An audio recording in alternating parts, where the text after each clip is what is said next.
it comes to dating, I do not believe in political intermarriage. This is just a values thing. Since 2012, when I was in college, I've been asking guys who they vote for before going on a first date with them. It's actually been an amazing knockout question. I'm a busy girl. I'm not wasting my time. It was actually 2012 on election night when the guy I was seeing at the time first saw me cry. I obviously have liberal friends. It was a liberal friend who actually gifted me this shirt, but they probably did it more as a warning to others than a gift to me. I mean, when given a choice between Romney and Obama, Romney at the time being a palatable moderate Republican, against a second-term Obama, as a first-term were forgivable, then you could simply never be the father of my children. Can we just stop for a second?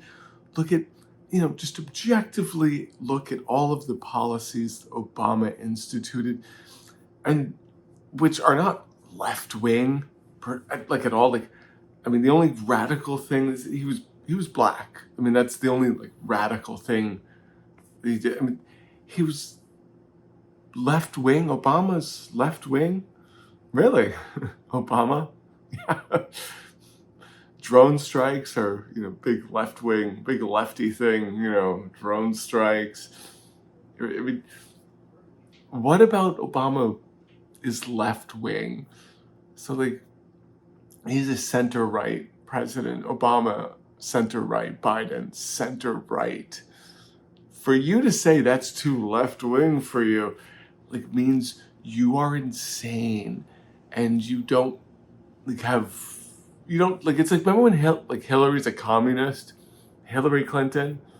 These are people that call Hillary Clinton a communist, and they say it with their whole chest. And also, honey, the feeling is mutual. And it's not like there needs to be a knockout question. All of us within very short conversation could figure out that, you want to hunt the poor for sport, pretty much, and have completely lack empathy.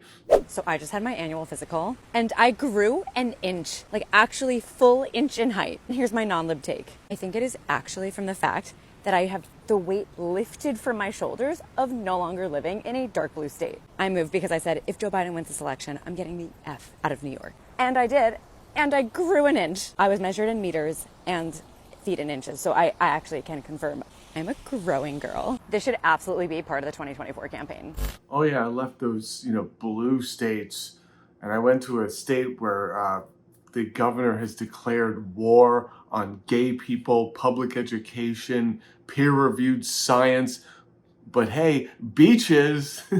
Oh, and every now and then there's a guy that's in the paper for feeding a alligator some meth, but hey, weight lifted off my shoulders because there's a beach or two. Sure. Conservative humor is just always it's always not funny, and it's this gut feel humor. I'm assuming this is her attempt at being funny, and this is all a joke. Right? I'm giving her that benefit of the doubt. Right? I really would love to find out what was so oppressive about living in a blue state. She's I couldn't, dehumanize trans people and minorities. I couldn't use the N-word. Right? If I was sexually assaulted, people would believe me. Gross. What? I want to know what's the oppression? And also I'm sorry, the crime statistics for Florida.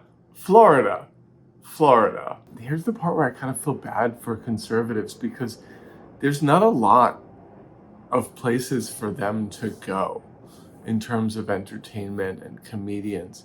So when they find themselves being represented, they kind of glom onto these people.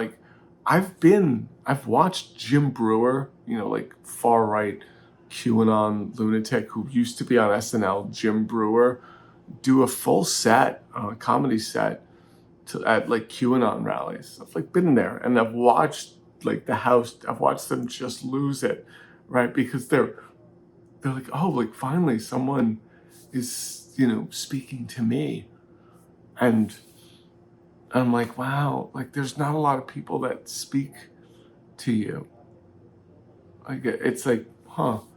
I mean, and those, so, when those people come along, these people glom on. You know, they get number one podcasts, they do all that stuff because there's just not a lot of them within entertainment. And it's so sad. They're just not funny.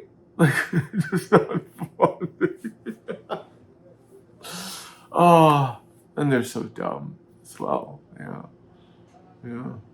She's like advocating against not dating someone from like, the opposite side of the political spectrum. And we're all, literally all of us are like, yeah, like, yeah. Uh. Like, I personally have always wondered, like, how far? Like, right? You ever like kind of wonder, like, how far would I go? Like, there's that, like what would have to be the circumstances for me to just be like, right? Where you're like, if someone's just crossed that boundary, and I'm like, yeah, I'll still date them. Like I've been there. Like I've been on dates, and I'm like, this is not gonna work. I need to leave. Like I need to physically, like, this is like, we're not even gonna get along tonight.